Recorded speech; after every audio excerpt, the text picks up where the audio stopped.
Bonjour et bienvenue dans la deuxième partie du bricolé retable de la semaine dernière. Avec de l'aide bien sûr, on a soulevé le bloc de béton et on l'a posé sur les tréteaux. Et du coup, j'ai cassé un angle, donc je suis bon à le recoller, comme j'avais fait pour l'arête ici. Il faut également que je vienne remettre un petit peu de mortier le long, l'histoire de refaire une petite arête quoi, parce que là ça fait pas joli. Une fois que j'ai fait ça, on pourra s'attaquer à la troisième partie de ce gros meuble, qui concerne, là où on va poser la télé quoi, la grande planche. Pour rappel, je viens prendre du béton express dans mon tamis.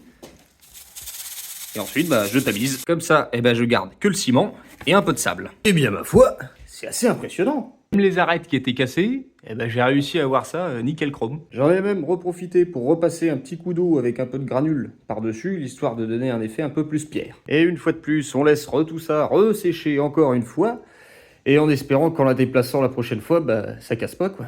Allez, la grosse bête maintenant. Enfin, la grosse planche plutôt. Une planche de sapin de 2 mètres de long que je vais venir couper normalement à 1,50 m. Il faut que je fasse mes calculs et que je vois si ça peut le faire. On a 5 cm d'épaisseur, c'est pas mal. Et il faut savoir une chose, c'est que généralement, ces planches-là, quand elles sont grandes, elles sont toutes voilées.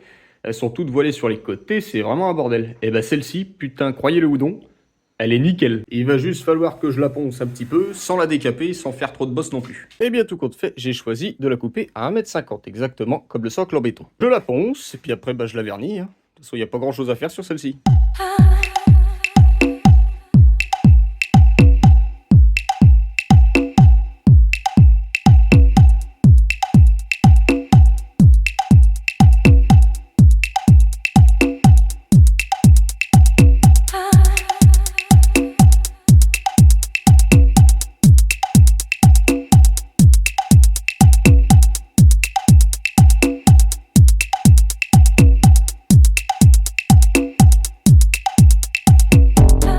Voilà, c'est poncé. Bon, ça c'est le dessous, c'est pas poncé, c'est normal, on le verra pas, on s'en fout. À la base, je devais défoncer à la défonceuse dans la planche en dessous pour pouvoir faire passer mon caisson de basse. Sauf que, problème, mon caisson de basse, il me semblait qu'il faisait 30, mais en fait il fait 40. Et comme mon coffret en bois est de 30, je suis baisé. Je vais pas en refaire un de 40. Du coup, je vais la faire dépasser un peu plus, et puis le caisson de basse sera au-dessus à côté de la télé, comme c'est le cas actuellement. Tant pis. Maintenant, je vais la vernir. Je lui ai pété une première couche. On va attendre qu'elle sèche avant de repasser la deuxième. En attendant, j'ai fait des petits trous pour me repérer par rapport aux équerres que j'ai mis sur le coffret. Et là, il va falloir que je perce gentiment parce qu'il faut pas casser le béton. Et j'ai rien cassé. J'ai scellé des petites chevilles à l'intérieur avec une colle qui est censée coller partout. Et puis, une fois de plus, faut attendre que ça sèche. Ah oui, et rassurez-vous, ça c'est pas une fissure, c'est pas cassé. C'est moi qui ai fait un trait dessus pour délimiter où est-ce qu'était le bloc. Et encore une fois, en attendant, je me suis acheté des petites baguettes d'angle en PVC que je vais venir coller pour cacher les trous là. Et de une, putain, ça rend vraiment trop bien. Et de deux, et trois, j'adore ce que je suis en train de faire. Et quatre, j'ai déconné sur celle-ci, mais c'est pas grave parce que c'est derrière. Bordel, moi je vous le dis, c'est une bonne idée ces baguettes en bois, ça vient finir parfaitement ce bloc. Et maintenant, je dois le vernir. Ah ouais, et il y a ça que je vous ai pas montré aussi pour la simple et bonne raison que c'était un test. J'étais pas sûr que ça fonctionne. Pour rappeler un petit peu les racines de la table basse, j'ai pris un morceau de racine que j'avais qui traînait dans le jardin. Je l'ai coulé dans du béton comme j'ai fait pour la table basse. Et puis ça va me permettre, une fois que ça sera prêt, de venir le poser à peu près par là pour renforcer et soutenir la planche qui sera au-dessus. Parce que même si normalement ça devrait suffire, j'ai un petit peu peur, il y aura quand même la télé dessus, donc on mettra un renforcement qui rappellera la table basse. Donc lui, je lui ai déjà mis une bonne couche de vernis, peut-être une deuxième si nécessaire, et puis après, ça on mettra ça de côté en attendant que le meuble soit fini. Je viens d'appliquer une deuxième couche, sauf qu'elle est tellement poreuse qu'elle boit tout cette pochetronne. Donc pour éviter que ça me coûte un bras en vernis en bombe, je pense que je vais directement aller jeter du vernis à bois, quelque chose de brillant. J'ai tout ramené au même endroit, l'histoire de présenter papa à maman, sauf que, petit problème, je me suis rendu compte de quelque chose. Un peu tard, me direz-vous, mais là, mon socle en béton, il fait 40. Et la planche ici, j'ai pas fait gaffe. Comme c'était marqué 40, j'aurais fait confiance. Alors qu'en réalité, elle fait 46, voire 47. Et du coup, elle surplombe tout et ça casse un peu toute la finesse du meuble. Donc là, qu'est-ce que je fais? Est-ce que je la reprends? Je la découpe à 40 et je vais la reponcer? Ou est-ce que je laisse comme ça? Eh bien, vous savez quoi? Je vais laisser ça comme ça pour l'instant. Je vais attendre que tout sèche. Et une fois que le meuble sera placé à l'endroit où il doit se trouver, là, j'aviserai.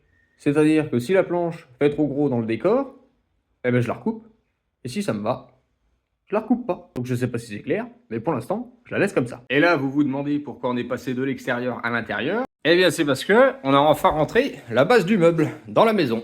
Eh bien, tout compte fait, c'est moins lourd que ça en a l'air, mais à deux, ça reste quand même beaucoup plus facile. Je ne vous l'avais pas montré, mais dessus, je suis venu installer des baguettes pour cacher les câbles derrière. Là, j'ai fait des trous pour passer les câbles de la console, et là, les câbles de la box. Et avant d'installer toutes les parties qui vont avec, eh ben, il va falloir que j'attende un petit peu. Je dois recevoir un colis avec une bande LED que je vais coller tout en dessous. Parce que du coup, là, quand on regarde le meuble, eh ben, on a l'impression qu'il est en train de voler le meuble. Et ça, c'est vachement sympa. Avec les lumières, ça sera encore mieux. Et bien maintenant, il me reste plus qu'à présenter toutes les pièces ensemble pour voir comment ça donne et surtout voir si je recoupe la planche ou pas. Comme ceci. Et là, il est évident, il n'y a pas à chier. Il faut que je la recoupe. J'aurais presque que je reprenne des mesures pour voir si je la coupe pas un petit peu plus de 40. Enfin, un petit peu moins de 40 plutôt. Genre à 36, 37. Faut que je regarde avec la télé si tout passe dessus. Histoire que on remarque un peu plus le bloc en bas et surtout le béton en dessous. J'ai pris mes mesures, donc si je fais 36 ou 37, ça passe. Ça, c'est un trait que j'avais fait à 40. Donc il faut que je le décale un petit peu, que je retrace, que je recoupe, que je reponce ce côté-là pour que ça soit le plus propre possible. Et puis après, on la vernit. Bon, une fois de plus, c'est pas les découpes les plus propres que je suis capable de faire. Mais c'est pas bien grave, je vais rattraper ça avec le disque à décaper. Voilà, tout lisse, tout propre. Maintenant, je vais la bourrer avec ça. Une fois qu'elle aura bu assez de cette merde, un coup de bombe pour obtenir le même effet brillant que sur le béton. Et bien là, on peut voir qu'elle est bien brillante de partout. Après 3400 bombes, il était temps. Non, je déconne, j'en ai utilisé 3 ou 4. Mais maintenant que c'est sec, je vais la monter sur le meuble et je vous montre le résultat final. Eh bien, bordel de merde, ça claque un max. Comme je l'avais dit, elle dépasse par là, et ça, c'est bien, parce que ça crée complètement... ça casse... c'est mieux, quoi. Il y a juste un petit truc qui me dérange, c'est le gros bloc de béton au pied de la racine. C'est vrai que si la racine avait pu toucher directement le béton là, ça aurait été un peu mieux. Mais bon, si ça se trouve, ça, je vais le remplacer par une barre de fer. Je sais pas, faut que je fasse le test. C'est vrai qu'avec une barre de fer, ça fait un peu plus épuré, mine de rien. Et ça vient rejoindre la finesse des baguettes qu'on retrouve sur les angles et dans le fond. Donc elle, je vais la garder, je vais en faire autre chose. Et je vais laisser la barre de fer. Enfin, pas celle-ci, parce que celle-ci, elle est pas à la bonne taille. Ça se balade. Bon, en fait, si, on va mettre celle-ci, regarde. J'ai mis des tampons en haut, comme ça, elle se balade plus. Et c'est parfait. Je suis un génie. Ce meuble est enfin terminé. Il m'aura coûté moins de 200 €. Hors temps de séchage, ça m'aura pris 4 bonnes journées. Le plus génial dans tout ça, c'est qu'il est sorti tout droit du fin fond de mon tête. Vous avez fait le lien. Sur ce, je vous laisse avec des images du meuble. Et je vous dis à la semaine prochaine, en vous souhaitant